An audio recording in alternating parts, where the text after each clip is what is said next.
Okay, thanks very much. So as we've heard, our mental lives and our mental health start and end in the brain.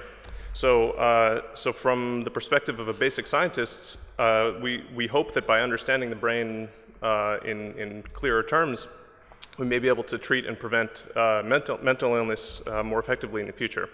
So part of the reason that this is not a trivial problem is that the brain is extremely complicated. And what I mean by that is, more so than any other organ in the body, it has many different types of cells that are connected to each other and can communicate with each other in many different types of ways. So one of the ways that these cells, for example neurons, can communicate with each other is by releasing chemicals called neurotransmitters.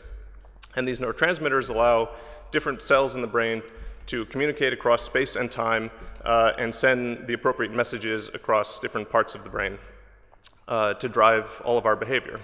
So in my lab, one of the systems that we study is this amazing system of a very small group of neurons that's buried deep in the brain that releases a chemical called serotonin. And the kind of textbook view is that you have this single group of cells that projects this axon, which is how the neurons end up releasing their transmitter, throughout the entire brain, and that the brain is just bathed in this kind of homogeneous soup of serotonin, and that as is commonly known, many drugs that treat psychiatric illness, such as depression and anxiety, target this system.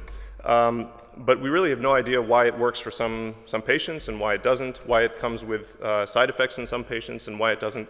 So one of our big goals is to try to create a map of this system that parses out the different subtypes of these brain cells that release serotonin into their different functions. So we want to go a bit farther than this textbook view of small group of cells.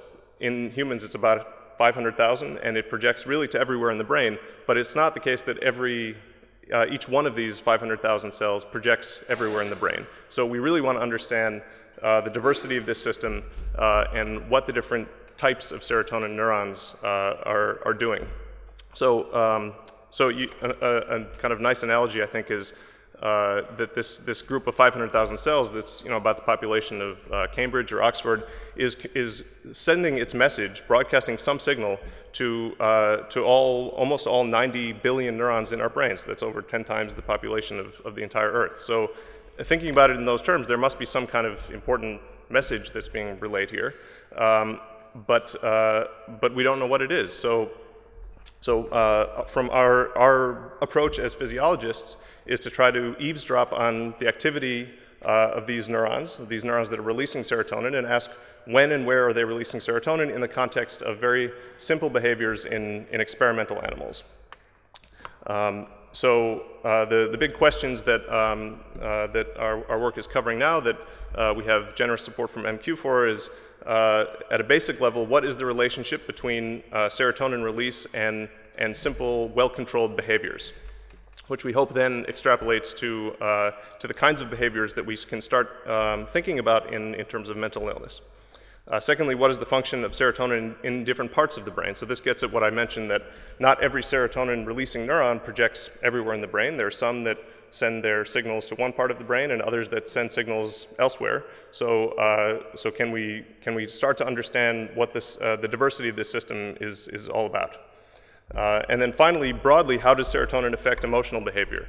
We know from psychiatry that it does, but we really don't understand how. One goes to a cardiologist with the justified assumption that they will treat a heart problem by understanding what the root of the problem is, and we don't have that kind of that basic kind of information for the brain. So that's kind of the broad goal of our work as basic neuroscientists. And finally, we hope that this kind of basic work can inform many future therapies, including with the disorders that we just heard about in the last 3 talks. So I really want to argue that we must know how the system works to be able to improve treatments. So this is the kind of major goal of basic science in general. So future drug or prevention therapies may be better targeted by understanding these different subsystems of kind of this, right now considered this large homogeneous system in the brain. And again, understanding the biology hopefully leads to generally better behavioral therapies and prevention. So, so thanks very much to MQ for their support and for organizing this wonderful meeting, and all of you for your attention.